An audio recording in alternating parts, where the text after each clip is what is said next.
17 रोज़ो जॾहिं असां अॼु सहरीअ जे मरहले मां गुज़रूं था, ही ॾींहुं रमज़ानुल मुबारक जो 17 ॾींहुं असांजे यादुनि खे माज़ीअ जे तरफ़ वठी थो वञे। अॼु खां 1400 साल अॻु वादीअ यसरब जो हिकु अहिड़ो अनमोल वाक़ियो इन ॾींहं ते वाक़िअ थियो जंहिंखे परवरदिगार आलम यौमुल फुरक़ान चयो। हुज़ूर अक़दस सल्लल्लाहु अलैहि वसल्लम जन 69 मजबूरनि जे करे जॾहिं मके मां मुहाजिर बणिजी यसरब में पहुता, उन वक़्त ताईं यसरब अञा मदीनो न थियो हो। यसरब उन इलाइक़े जो नालो हुयो। उते पाण करीम सल्लल्लाहु अलैहि वसल्लम जन जेको ज़िंदगीअ जो माहौल मुयसर कयो उतां जे मक़ामी माण्हुनि खे, उते पाण तमद्दुन ऐं तहज़ीब जा जेके आज़ाद अंदाज़ सां मुआशरती मनसूबा मुमकिन बणायनि, उन्हनि मुआशरती मनसूबनि में इस्लामी तहज़ीब जे तमद्दुन जी जेका शुरूआत थिए थी, उन जो वरी का बि तारीख़ मिसाल पेश करे न सघी आहे। थियो ईअं हुयो त मके में जॾहिं हुज़ूर अक़दस सल्लल्लाहु अलैहि वसल्लम जन जे तौहीद जे पैगाम खे उतां जे मुशरिकनि, मां बार बार वज़ाहत कंदो आहियां लफ़्ज़ मुशरिक जी, त उहो शख़्स जेको अल्लाह ताला जे निज़ाम रुबूबियत खे डामाडोल करे रिज़्क़ जे सरचश्मनि ते क़ाबिज़ थी समाज में भञ ड्राह करे माण्हुनि जे ज़िंदगियुनि खे पंहिंजे कब्ज़े में करे उन्हनि खे ग़ुलाम बणाइणु थो चाहे, उनखे मुशरिक चइबो आहे। ऐं पोइ उन मुशरिक जा मुख़्तलिफ़ हथियार हूंदा आहिनि जिन जे ज़रिए हू माण्हुनि जे ज़हननि ते हावी रहंदा आहिनि, माण्हुनि जे समाजी ज़िंदगीअ ते हावी रहंदा आहिनि, माण्हुनि जे माशी ज़िंदगीअ ते हावी रहंदा आहिनि। गुज़िरियल पैगम्बरनि जे क़िसनि में बि असां इहा ॻाल्हि वाज़े कंदा आया आहियूं त उन में मुश्तरक तौर ते 2 शयूं हमेशह कार फ़रमा रहियूं आहिनि, हिकु बुत परस्ती ऐं ॿियो आख़िरत जो इनकार। बुत परस्ती इन माना में त हू शख़्स पंहिंजे दौर जे नेक नाम शख़्सनि जा यादगार ठाहे, मिसाल अरबनि जे दौर में जेके यादगार हुया उन्हनि जा हुबल, मनात, त उन्हनि जे उहे शख़्स माज़ीअ जा बाकिरदार माण्हू हुया, मसीहा सिफ़त इंसान हुया, इंसान दोस्त माण्हू हुया, ख़ुदा परस्त शख़्स हुया, मुआशरे में जो मुसलम हुया, मक़बूल हुया, त उन्हनि जे नाले ते यादगार क़ाइमु करे सादनि माण्हुनि या सादा न बि चइजे केतिरा ई माण्हुनि खे वहमनि में मुब्तला करे उन्हनि जे घड़ावट ऐं बनावट जे हिन मुजस्सम बुत में माण्हुनि खे जे ज़हननि खे मरकूज़ करे ऐं माण्हुनि जो इस्तेसाल कंदा रहंदा। मके जा जेके रईस हुया उन्हनि जे आॾो हुज़ूर अक़दस सल्लल्लाहु अलैहि वसल्लम जन जॾहिं पैगाम खणी आया नबूवत जो, त उन नबूवत जे पैगाम जो पहिरियों जुमिलो हुयो कूलू ला इलाहा इल्लल्लाह तुफ़्लिहून, इक़रार कयो त सिर्फ़ु हिकु माबूद आहे, उन खां सवाइ ॿियो को बि माबूद न आहे, त इहा ई तव्हांखे पॉइंट, इहो ई नुक़्तो तौहीद जो, इहो ई तसवुरु तव्हांखे ज़िंदगीअ जे आज़ादीअ वारनि रस्तनि ते वठी वेंदो। ॿी सूरत में तव्हां असफल साफ़िलीन जे उन्हनि पस्तियुनि में धूकबा वेंदव जितां तव्हांजे लाइ ज़िंदगीअ जी का बि राहत मुयसरु न थींदी, जिते ॿूसट ऐं ॿूसट ई हूंदो, जिते घुट ई घुट हूंदी, जिते हब्स ई हब्स हूंदो। त हुज़ूर जन जे ख़िलाफ़ु उन्हनि जेका महाज़ाराई क़ाइमु कई, सभ खां पहिरियों उन्हनि हुज़ूर जन जे शान में गुस्ताखी करणु शुरू कई। उहा गुस्ताखी वधी अची हुज़ूर जन जे जिस्मानी तौर ते उन्हनि सां उन्हनि खौंस करणु शुरू कई। हुज़ूर जन ते ईमान आणण वारनि उन्हनि कमज़ोर साथियुनि खे उन्हनि हिसाइणु शुरू कयो, उन्हनि खे मारणु शुरू कयो।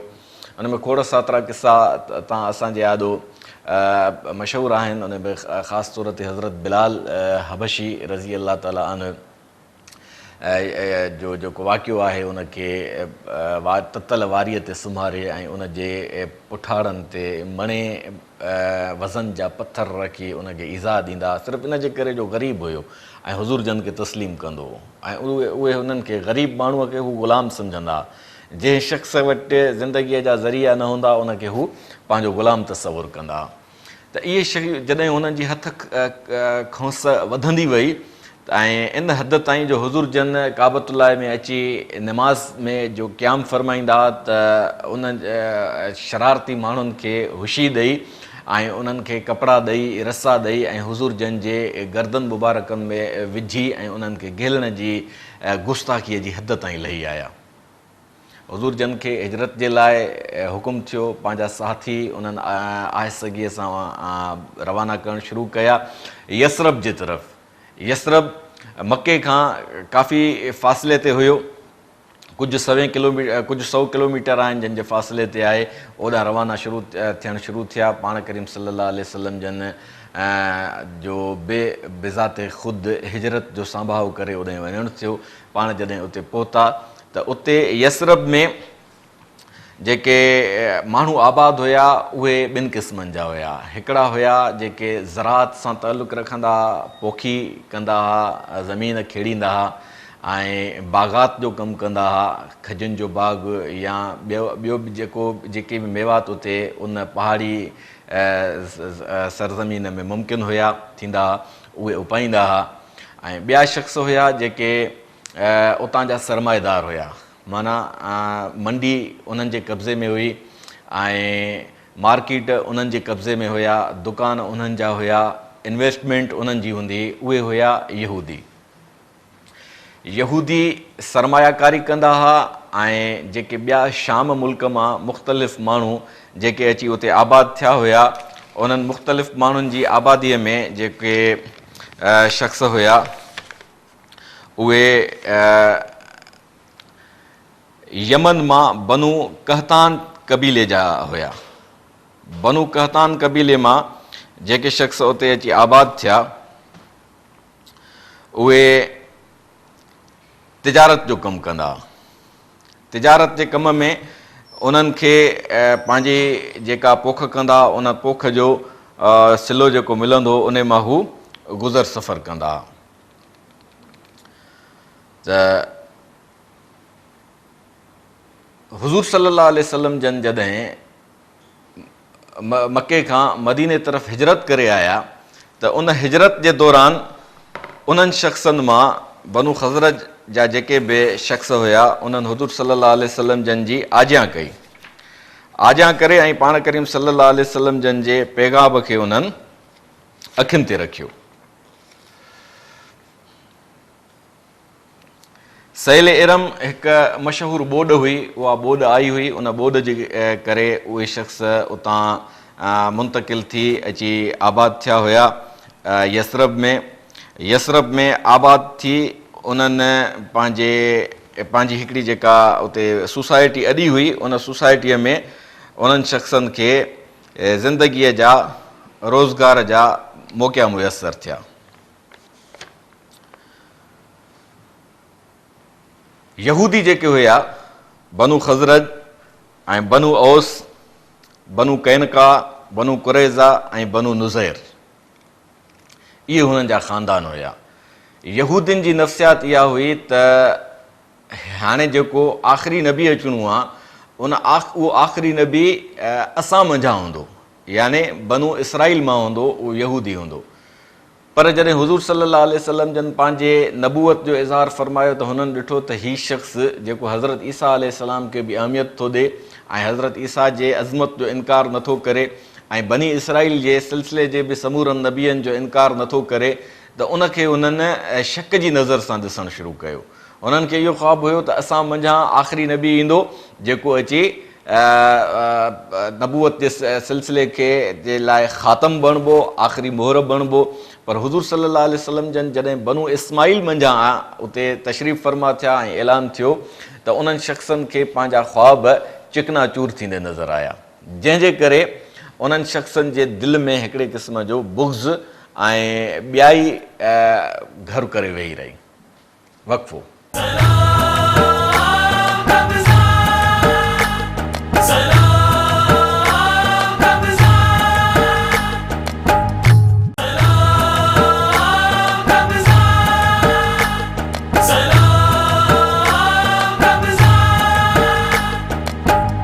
हुज़ूर अक़दस सल्लल्लाहु अलैहि वसल्लम जन जॾहिं हुते तशरीफ़ फरमा थिया त उन खां अॻु में बनु औस ऐं ख़ज़रज क़बीले वारनि छा कयो त अब्दुल्लाह बिन उमई बिन सलूल खे पंहिंजे लाइ सरदार उन्हनि मुंतख़ब कयो त असां तोखे जेको बि हिते माहौल आहे उन जी सल्तनत तुंहिंजे हवाले कंदासीं ऐं तूं असांजे मथां हुकुमरानी कंदे। हुज़ूर सल्लल्लाहु अलैहि वसल्लम जन जॾहिं तशरीफ़ फरमा थिया त पाण करीम सल्लल्लाहु अलैहि वसल्लम जन खे जॾहिं उतां मके जे मुशरिकनि हिजरत करण ते मजबूर कयो त उन हिजरत जो पस मंज़र इहो हुयो त पाण करीम सल्लल्लाहु अलैहि वसल्लम जन तौहीद जे बुनियाद ते इलाही हुकूमत खे फ़रोग़ ॾियणु पिया चाहिनि न पिया, बल्कि इहो उन्हनि जी ज़िंदगीअ जो मनसूबो हुयो, इहो उन्हनि जो नस्बुल ऐन हुयो, इहो उन्हनि जे ज़िंदगीअ जो मुकमिल तौर ते मक़सदु हुयो। लियुज़हिरहु अला दीन कुल्लिही, उन वक़्तु दीन जेके बि हुया उन्हनि सभिनी दीननि जे मथां हिन दीन खे ग़लबो ॾेई करे इंसानी बराबरी, इंसान दोस्ती ऐं ख़ुदा परस्तीअ जा उहे बुनियाद रखणा हुया जिन में कंहिं बि मज़हबी तफ़रीक़ जो सुवाल पैदा न हो थियणो, जंहिंमें माण्हुनि खे इंसानी बराबरीअ जे बुनियाद ते पूरा हक़ मुयसरु थियणा हुया, जंहिंमें रंग ऐं नस्ल जी का बि अहमियत न हुई। इहो पैगाम खणी पाण जॾहिं हिते पहुता त इहो पैगाम यहूदियुनि खे बि क़बूल न हुयो। यहूदी मके जे ॿाहिरां पंहिंजी आबादियुनि में महलात अॾे वेठा, वॾा किला अॾे वेठा, उन्हनि जो वापारु वड़ो जेको थींदो सो मके यसरब जे उन्हनि माण्हुनि सां थींदो जेके उते आबादी कंदा हुआ, ज़मीन खेड़ींदा हुआ, पोखी राहीअ जो कमु कंदा हुआ। हुज़ूर अक़दस सल्लल्लाहु अलैहि वसल्लम जन खे इन ॻाल्हि जो उल्को तेसि ताईं न हुयो जेसि ताईं पाण करीम सल्लल्लाहु अलैहि वसल्लम जन उन जे मके जे मुशरिकनि जे हरकतुनि खे नोट न पए कयो। पर मके जे मुशरिकनि जॾहिं ॾिठो त काफ़ी सातरा मुस्लमान हुज़ूर जन जे हथ ते दस्तबैत थी ऐं उन ते ईमान आणे असांजे ख़िलाफ़ु इनक़िलाब जी हिकिड़ी अहिड़ी मुनज़्ज़म मुहिम में मशगूल थी विया आहिनि जेका असांजा तरा कढंदी ऐं जेका असांखे नाबूद कंदी, जेका असांखे फना कंदी। त उहे शख़्स माठ करे विहण वारा न हुया। उन्हनि शख़्सनि हुज़ूर सल्लल्लाहु अलैहि वसल्लम जन जे इन सॼे सथ खे हिकु ई वक़्तु नाबूद करण जे लाइ, ख़तमु करण जे लाइ हिकु साज़िश कहिड़ी रिथी। हुननि सोचियो त हाणे असां पंहिंजो हिकिड़ो क़ाफ़िलो था रवानो कयूं जेको अबू सुफ़ियान जे सालारीअ में शाम जे तरफ़ वेंदो।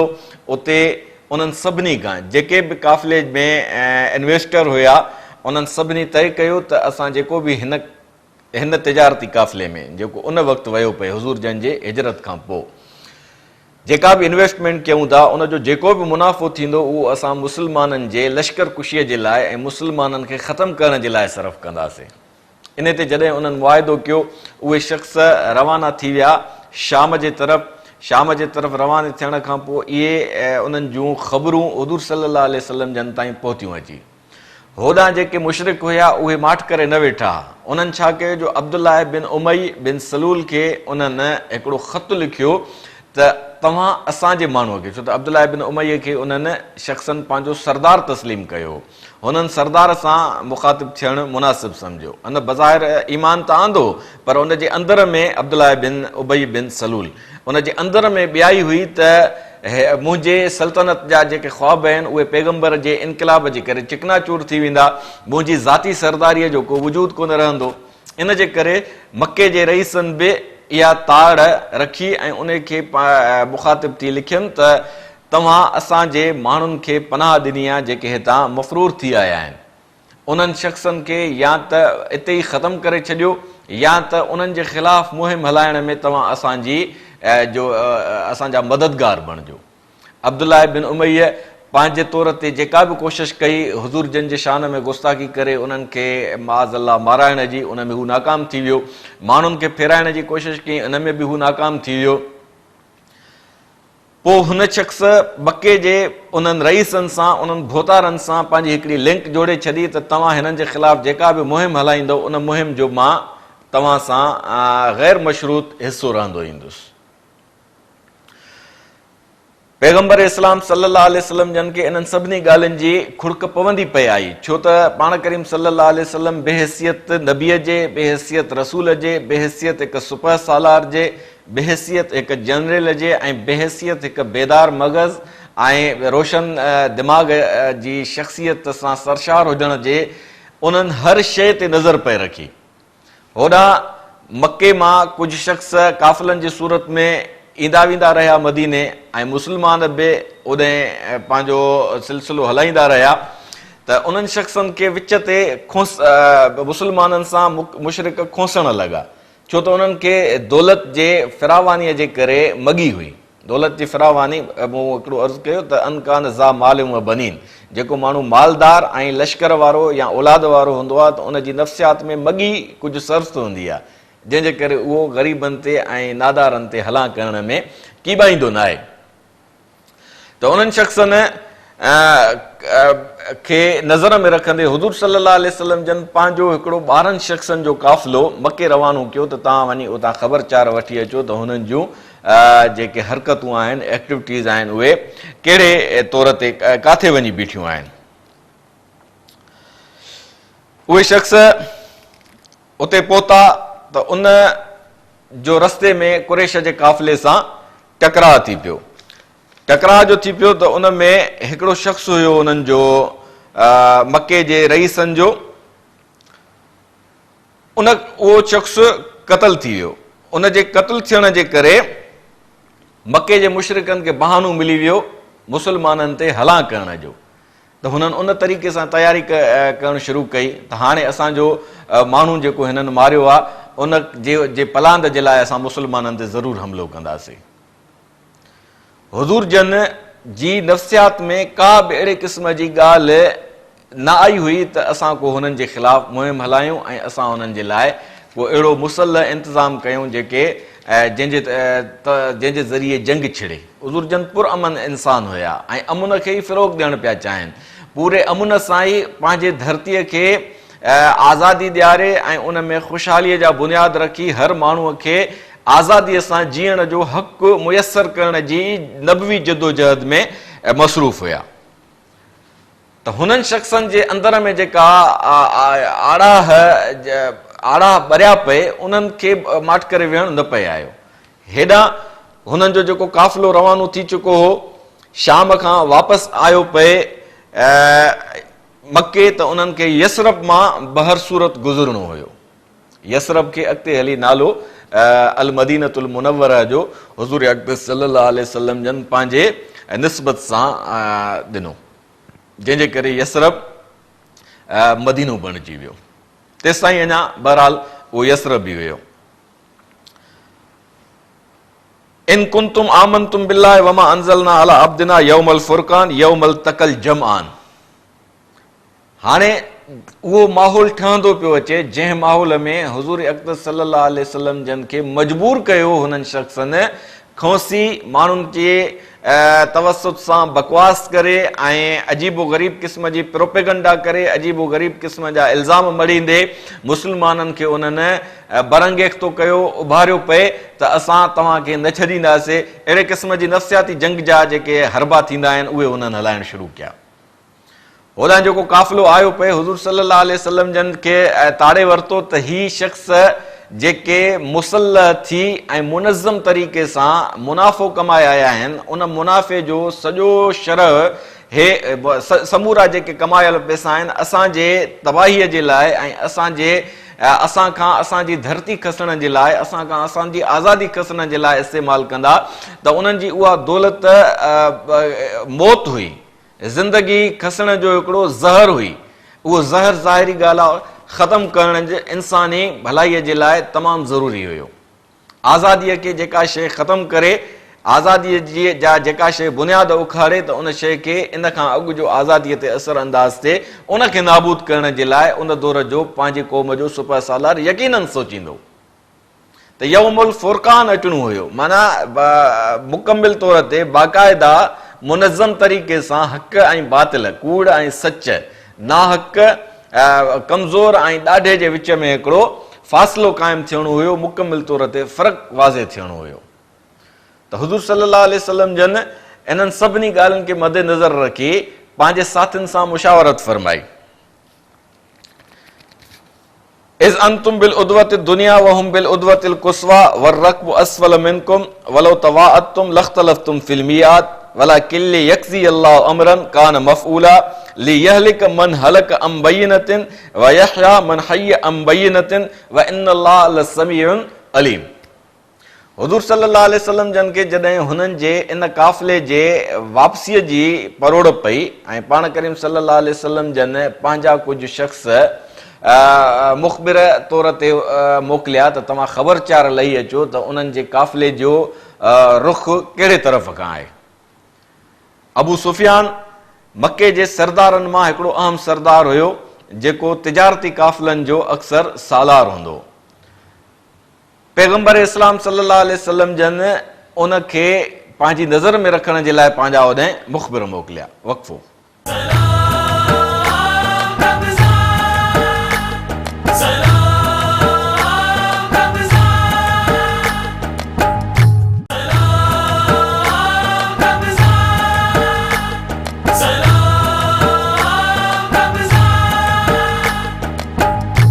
हुज़ूर अक़दस सल्लल्लाहु अलैहि वसल्लम जन पंहिंजे सुबह सालारीअ में उन लश्कर खे रोकण जे लाइ इंतज़ामात फरमाया।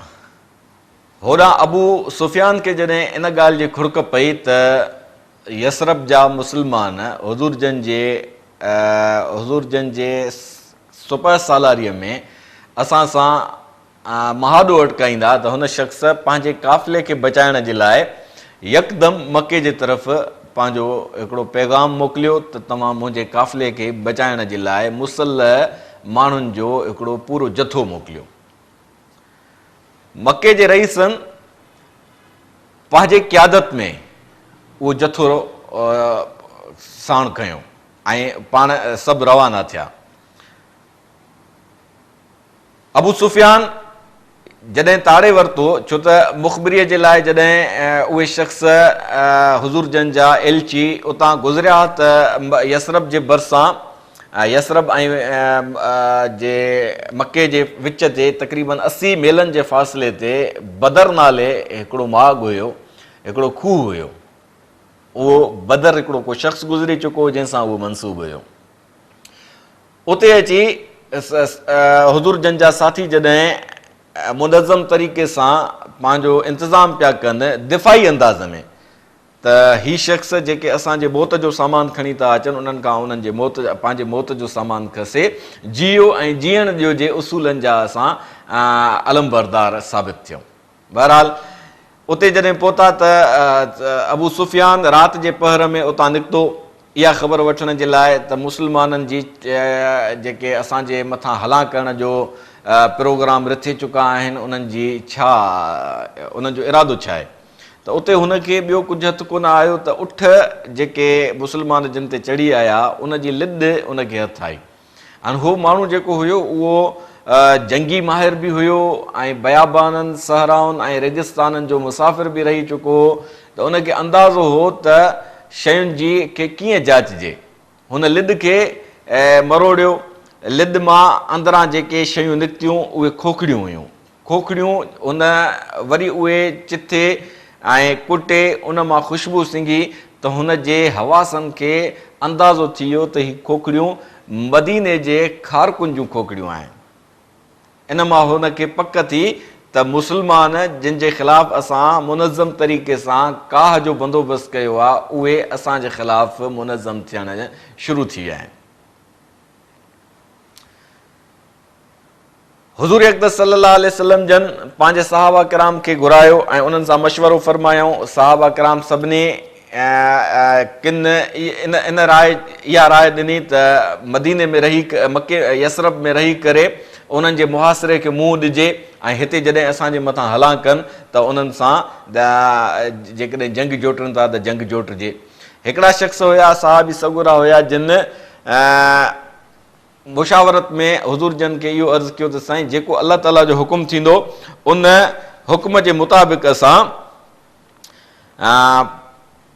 तव्हां सां गॾु जेको बि हुकुम हूंदो उन ते अमल पैरा थींदासीं। इन फरीक़ मिनल मुमिनीन लकारिहुन कमा अखरजक रब्बुक मिन बैतिक बिल हक़। अलाह ताला जो हुकुम इहो थियो, तव्हां वञो ऐं यक्त दाबिरल काफ़िरीन, जेके ज़ालिम आहिनि, कुफर ते अड़िया बीठा आहिनि, इंसानी आज़ादीअ जी खे तस्लीम करण जे लाइ तयारु न आहिनि, उन्हनि सां बहरहाल तव्हांखे जंग जोटणी पवंदी।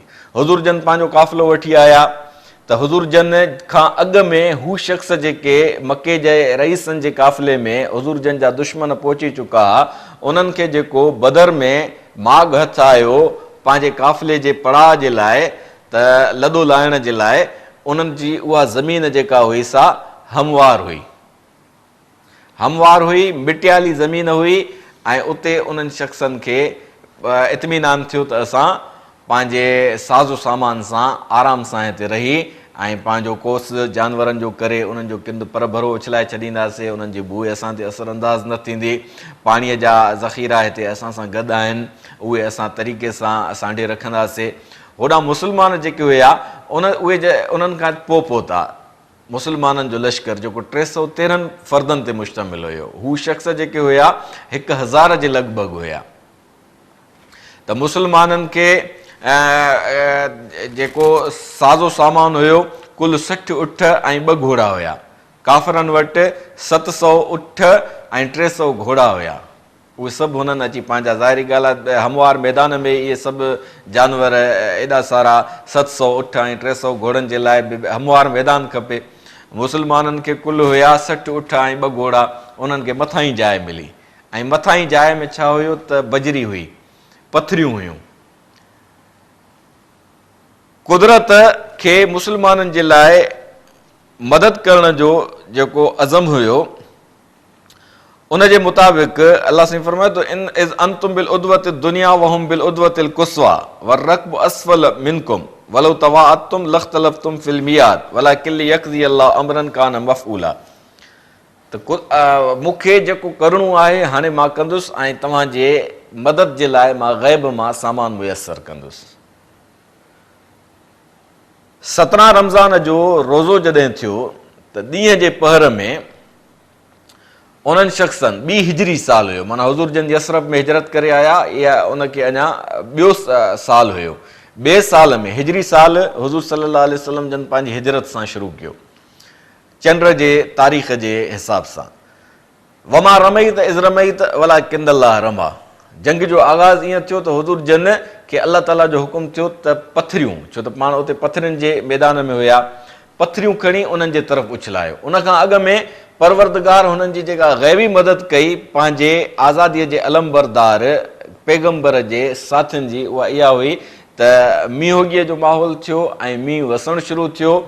जेके मुशरिक पंहिंजो मैदान मुंतख़ब करे चुका, उन मैदान में मिटी हुई, उन में मिटीअ में गप थी वई मींहं वसण जे करे, ऐं जेके रसूलुल्लाह जा आज़ादीअ जा अलमबरदार साथी हुया, उन्हनि खे जेका पथरीली ऐं बजरीअ वारी ज़मीन मुयसरु थी हुई, उते थधिकार जे करे ज़मीन उते मिटी त हुई कान, गप चिक छाजी थिए। इहो बि अलाह ताला जी मदद जो हिकिड़ो पासो हुयो। ॿियो इहो थियो त इज़ युरीकहुमुल्लाहु फी मनामिक कलीलन वलौ अराकहुम कसीरन लफशिलतुम वलतनाज़अतुम फिल अम्र वलाकिन अल्लाह सल्लम इन्नहु अलीमुम बिज़ातिस सुदूर। इज़ युरीकुमुहुम इज़ इल्तक़ैतुम फी आयुनिकुम कलीला। हू शख़्स 1000 खां मथे हुया, ही 313 ॼणा हुया। त अलाह साईं जो चए त जॾहिं तव्हां ते ओॾी महिल मींहं जो माहौल थियो, मींहं जे माहौल में जेके सहाबा किराम खे जे मथां कैफ़ियत तारी थी, जंग आमू साम्हूं आहे, मुसल माण्हू आहिनि जेके जिन वटि हथियार बि आहिनि, जिन वटि ज़िंदगीअ जो साज़ो सामान बि आहे, हेकांदा उठ आहिनि, हेकांदा घोड़ा आहिनि, हेकांदियूं तलवारूं आहिनि, हेकांदा तीर आहिनि। इन्हनि सभिनी ख़तरनि जे बावजूदि मुस्लमाननि जे मथां अलाह साईं फरमाए थो, इज़ यो गशीकुमुन नुआस अमनतन। तव्हांजे तबियतुनि में अमुन हुयो, छो त तव्हां अमुन जा ई बुनियाद रखणु आया हुयो। तव्हांजे तबियतुनि में ऐं सुकून हुयो, छाकाणि त तव्हां सॼी दुनिया जे इंसाननि खे सुकून मुयसरु करण जे लाइ हिते पहुता आहियो। त उन नतीजे में तव्हां जूं अखियूं निंड्राखड़ियूं थी वियूं ऐं जॾहिं तव्हांखे निंड आई, तव्हांखे ख्वाब में काफ़रनि जो लश्कर तमामु थोरो नज़र आयो ऐं तव्हां पंहिंजो पाण खे घणो पसंदि लॻो। त कुदरत जी इहा ग़ैबी मदद जॾहिं आज़ादीअ जे अलमबरदारनि सां मुमकिन थी त ॿिए ॾींहं ते यानी 17 रमज़ान जे ॾींहं ते, जेको अॼु असांखे इन्हनि यादुनि जे तरफ़ वठी हलियो आहे। वमा रमई त इज़ रमई त वला किंदल्ला रमा, हुज़ूर जन खे जॾहिं पथरियुनि खणी हणण जो हुकुम थियो त उहे पथरियूं फहिलजी वियूं ऐं उन्हनि पथरियुनि मां पथरियुनि जी धूड़ रईसनि जे ऐं भोतारनि जे अखियुनि में वञी पई ऐं उहे अखियूं मेटण लॻा। जीअं अखियुनि जी महट उन्हनि जी शुरू थी त हुज़ूर अक़दस सल्लल्लाहु अलैहि वसल्लम जन जे अमर सां मुस्लमाननि उन्हनि जे मथां हमिलो कयो ऐं हमिलो उहो एॾो तेज़ हुयो ऐं एॾो त ॾहकाईंदड़ ऐं दहलाईंदड़ हुयो जो हुननि खे यानी जेके मुशरिक हुया मुस्लमान 313 नज़र न पिया आया, वॾे लश्कर में उन्हनि जो कटक उन्हनि खे नज़र पिया आयो, छो त अल्लाह ताला आलाफिम मिनल मलाइकत 3000 मलाइक इंसाननि जे रूप में उन्हनि जे लश्कर में लाथा, वञी 3000 हो थिया, 313 हो थिया, उहो 1000, त उन में मुस्लमाननि खे उहे नज़र पिया अचनि मलाइक त असांजे सथ में आहिनि ऐं उहे मुसल आहिनि जेके काफ़रनि जे मथां हला कनि था, जेके काफ़रनि खे ज़ालिमनि खे, आज़ादीअ जे दुश्मननि खे, अमन जे दुश्मननि खे नाबूद कंदा था वञनि। पैगंबर इस्लाम सल्लल्लाहु अलैहि वसल्लम जन जा जेके जानी दुश्मन हुया, जेके ज़ाती दुश्मन हुया, अबू जहल जो नालो हुयो अमर बिन हिशाम। अबू जहल उनखे इन जे करे हुज़ूर जन लक़ब ॾिनो छाकाणि त वहीअ जी जेका बि तरतीब हुज़ूर जन ते नाज़िल थींदी हुई हू उनजो इनकार कंदो रहंदो हो। उन जे इनकार जे पस मंज़र में उनखे हुज़ूर जन अबू जहल चयो। उहो अबू जहल बि उन्हनि जो जेको मुख्य सरदार हुयो मारिजी वियो। त अल्लाह ताला पंहिंजे आज़ादीअ जे अलम बरदारनि जी उहा जॾहिं मदद कई त उन मदद जे पस मंज़र में असांखे बि इहो पैगाम आहे त फ़ज़ाए बदर पैदा कर फ़रिश्ते तेरी नुसरत को, फ़ज़ाए बदर पैदा कर फ़रिश्ते तेरी नुसरत को, उतर सकते हैं गिरदू से कतार अंदर कतार अब भी।